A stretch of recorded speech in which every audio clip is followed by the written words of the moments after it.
The attention to detail in the props, the set dressing, and the ghostly manifestations at God Rest You Mary was just unbelievable. I had to hide underneath my blanket. It was more like being within a movie than being within a game. Yeah. The effects were almost literally out of this world. Ghosts that flew, that appeared at will, only to blink out of perception a few seconds later. One that stepped out of a first floor window in the full view of participants, and yet, although they didn't, would not have been visible to anyone that had looked out of the window after it. The visual design of the event was coherent,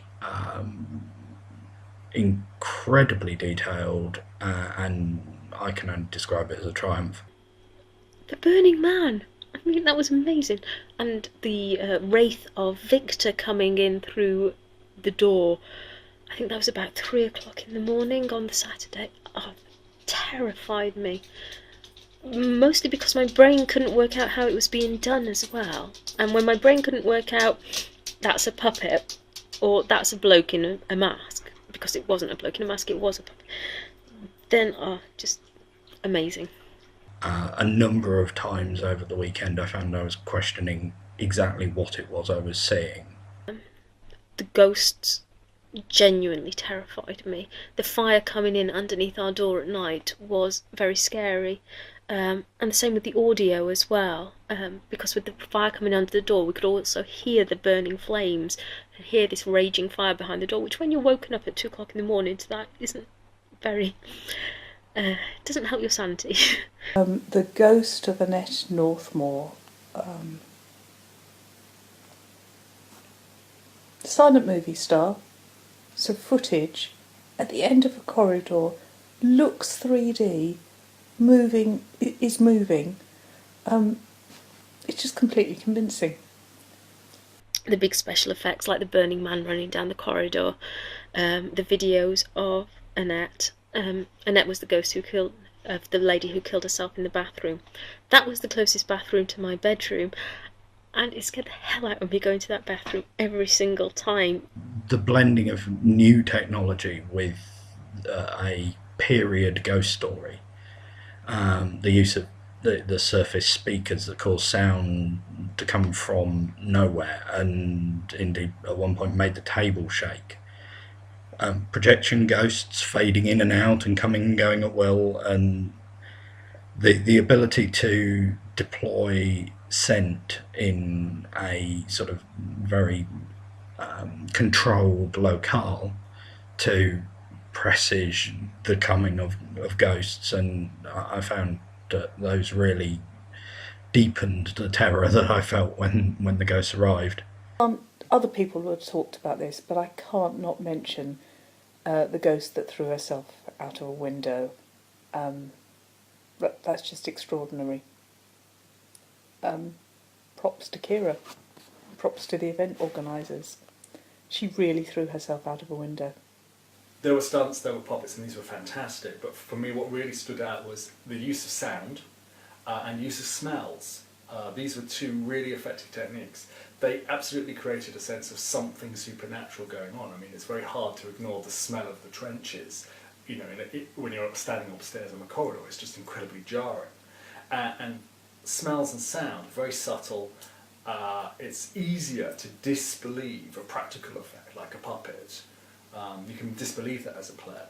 But smell and sound work on a much more kind of reflexive, physiological level, so they actually get the right reaction out of you. Personally, I was really affected by the use of the Oculus Rift headset. And I didn't have any idea that this technology existed before the game. In-game, it was an experience, it was a vision received after getting too close to one of the ghosts. But the genius of the organisers is aligning that visual experience through the headset with the experience from the other senses. So the vision that I received passing through fire, and I could smell fire, and I wasn't sure whether I was imagining it, But I wasn't. Apparently it's something to do with a fan heater, an overheating fan heater. And at the end of the Oculus Rift experience, you rose up, and I was flying, because I could feel my feet leave the ground. How they achieved this? Really low tech. There must have been several people lifting my chair, and it was shaking, but I could feel my body reacting to it. The use of all senses to immerse us in the events of the game was integral, and the audio was brilliantly handled. It heightened every scene, and again, as with Descent, I found that just hearing the start of something that I knew would then come to mean a ghost would arrive started to get their heart beating faster, and me thinking about where my escape routes were.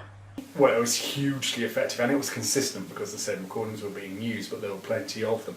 I think it was actually the sound elements, searching around an upstairs attic with, scary child dialogue going on. That gave me more, shivers up the spine moments than pretty much anything else. The sound design elements did that.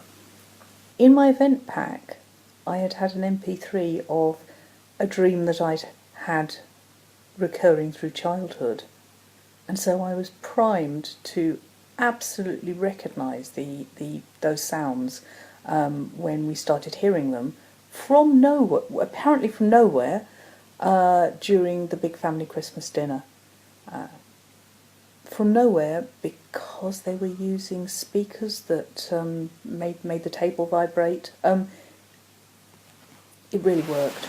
The little sounds going off here, there, and everywhere, and you couldn't quite track them down.